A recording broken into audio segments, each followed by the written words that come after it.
The lower planes of D&D explore evil and its many forms. For example, the cancerous abyss fights endlessly with the authoritarian Nine Hells in a conflict called the Blood War. But those famous examples are just 2 of 7. While devils, demons, and yugoloths receive the most attention of all fiends, they are by no means the only ones. Welcome to Critically Misused, a show where we look at misunderstood or underappreciated aspects of D&D.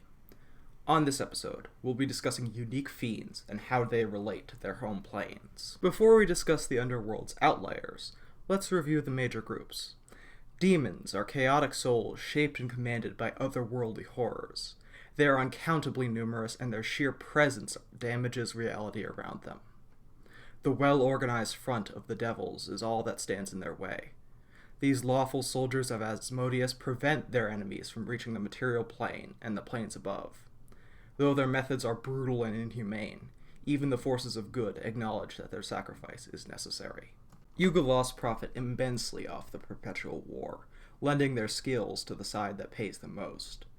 They control the only viable transportation across the river Styx, thus directly controlling who wins and loses each battle. The Garoloths of Carcerai and the Hordlings of Hades also exist between the Hells and the Abyss, but don't impact fiendish politics nearly as much. Though these groups are interesting to talk about and might get their own video someday, I won't say much about them for now. Instead, let's take a look at the underworld creatures that aren't a part of these major factions, starting with the famous beast from the battlefields of Acheron. The plane of Acheron is composed of giant metal cubes hurling through empty space. Their sides are as vast as a kingdom, and their collisions fill the plane with constant, painful ringing. Such tinnitus is only drowned out by the clashing of armies, who fight endlessly without provocation.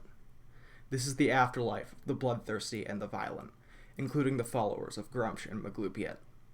Thousands die every day to control just one of the cubes, a task that has not yet been achieved. Competition fuels innovation, as opposite sides struggle for advantages. In the spirit of such innovation, an unknown group introduced hellhounds from the plane of fire, who quickly adapted to constant war. These cruel elementals had found their paradise, perpetual carnage as far as the eye could see. Their fiery breath, which had been useless in their home plane, could now melt iron and spread across the enemy. The hounds multiplied like rats in a grain silo, beyond what their masters could control. Before long, they'd spread into the ranks of nearly every army, for a technological edge is always temporary. Hellhounds have also been brought to the Nine Hells, but there's another fiend I want to talk about. The plane's government relies on a meritocracy that keeps devils working to the bone just to maintain their position. Those that fail to gather enough souls or kill enough demons get demoted in rank and reduced to weaker forms, making it even harder for them to recover. The career of a devil is a constant battle against the clock, and the many devils below them that seek to take their spot. Stress is constant, even for the most powerful, so a few cunning greater devils devised a way out. Rakshasas are devils that escape the Nine Hells by creating bodies on the material plane that they could possess. Once they were free from such fealty, they started building power through bargaining and deceit. Though they are cunning and mysterious creatures, they all have the same goal in mind: to stay alive. Death for a Rakshasa means return to the Nine Hells, where they will be punished harshly for their treason. Their material bodies can reform, but it may take months or years before they can escape again. Their hoarding, lying, scheming all serves to keep them out of the reach of the archdevils, to stay free from their imprisoning order. Though they are immortal extraplaners, they fear death more so than you and I. I've already covered yugoloths, the middlemen of the Blood War, but I have some points to clarify. Firstly, as commenter Dylan Hare acknowledged, I was wrong to say they controlled Hades and Carcerai as well as Gehenna. Those planes have their own residents, the Hordlings and the Geheroloths, respectively. I also implied yugoloths were independent and unorganized, which is only partially true. They mostly work alone, but they bend the knee to the most powerful of their kind, the General of Gehenna. The General has never been depicted, described, or given in-game statistics, Since yugoloths are pathological liars, we can't be certain about his role in their history either. All we know for certain is that he's involved in yugoloth creation and is by far the strongest among them, comparable in power to a god. He's sold his soldiers to gods and fiend alike, as a matter of fact, with one of them being the conqueror Maglubiet. But when the goblin god refused to pay, the general released monsters on his subjects as punishment. A barghest resembles a goblin at birth, but it hides its loyalty in fiendish form. The general sends them not just to kill other goblinoids, but to prevent their souls from serving Maglubiet and Acheron. The barghest seeks out valuable targets and traps their souls in its stomach.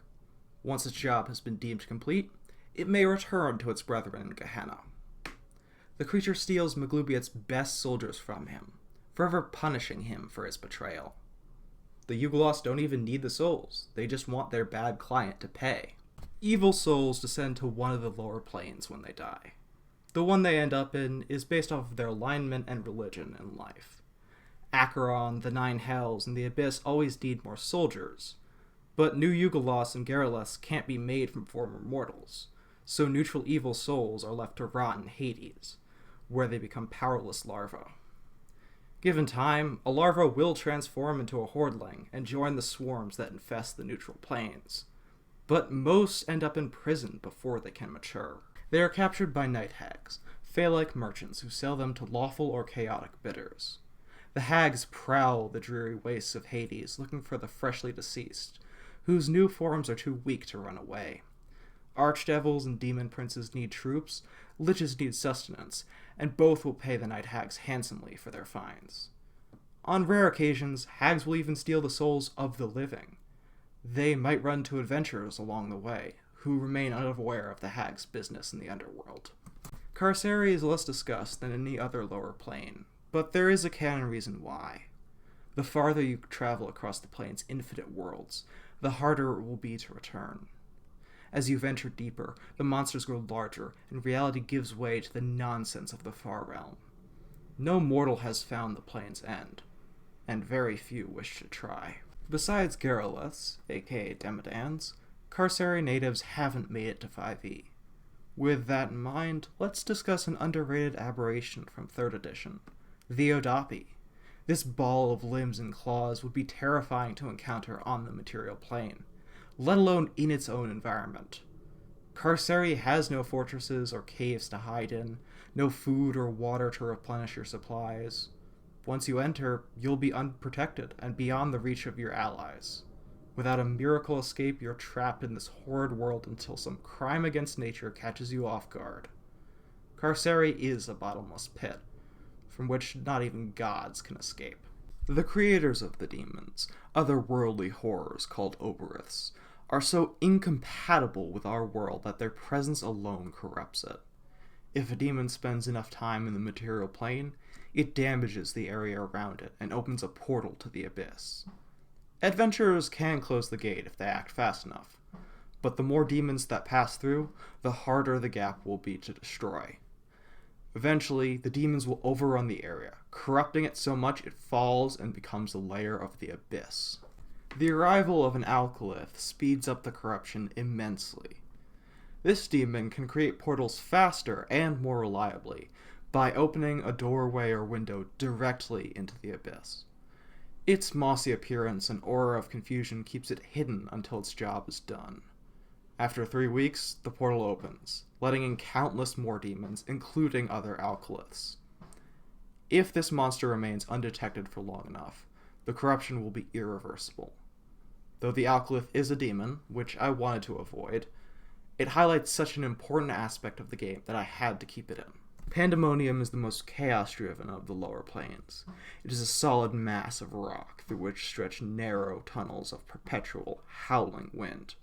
The gale is strong enough to turn the unprotected deaf or mad and extinguish any open flames. Beyond that, Pandemonium has no resources to offer. It is only settled by the banished and the hunted, who hope its environment is hostile enough to keep their pursuers away. The winds carry sound for miles, filling the plain with constant screams of agony. Pandemonium's greatest hunters, the howlers, use it to spread fear. As their pack gets closer to their prey, the howlers screech and growl and tear meat apart. By the time they arrive, the victim will be terrified and vulnerable to their frightening roars. One howler scares it stiff, while the rest tear it apart with pack tactics. Once the victim is devoured, the pack moves downwind to their next target. If the weather won't keep you away, these Tyrannosaur-strength predators will. They survive in a brutal environment by being just as brutal themselves. Thank you for making it to the end of this video, which was longer than usual, I admit. If you've made it this far, consider dropping a like and subscribing, as well as suggesting topics you'd like to see me cover in the comments below.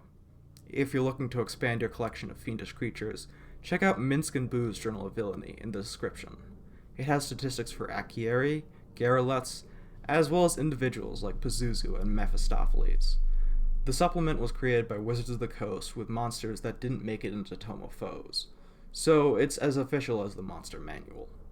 There's so much more to explore, this video is just the start. I bid you safe travels, until we meet again.